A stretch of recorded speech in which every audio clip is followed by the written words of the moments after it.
கடந்த 2023ஆம் ஆண்டு நடத்தப்பட்ட 10 மற்றும் 12ஆம் வகுப்பு பொதுத் தேர்வில் 65 லட்சம் மாணவ, மாணவிகள் தோல்வியடைந்துள்ளதாக அதிர்ச்சி தகவல் வெளியாகியுள்ளது.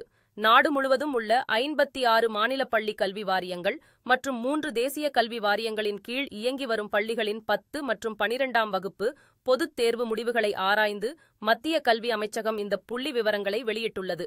அதன் அடிப்படையில் நாடு முழுவதும் 10 மற்றும் 12ஆம் வகுப்பு வகுப்புகளுக்கு கடந்த ஆண்டு நடத்தப்பட்ட பொதுத் தேர்வில் 65 லட்சம் மாணவ, மாணவிகள் தேர்ச்சி பெறாதது தெரியவந்துள்ளது.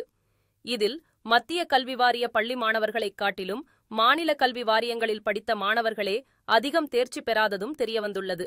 மாநிலங்களைப் பொறுத்தவரை 10ஆம் வகுப்பு பொதுத் தேர்வில் மத்திய பிரதேச மாநிலத்தில் அதிகம் மாணவர்கள் தேர்ச்சி பெறவில்லை. மேலும் 12ஆம் வகுப்பு பொதுத் தேர்வை பொறுத்தவரை உத்தரப்பிரதேசத்தில் அதிக மாணவர்கள் தேர்ச்சி பெறவில்லை. ஒட்டுமொத்தமாக முந்தைய ஆண்டைக் காட்டிலும் மாணவர்கள் தேர்ச்சி விகிதம் 2023இல் குறைந்துள்ளது தெரியவந்துள்ளது.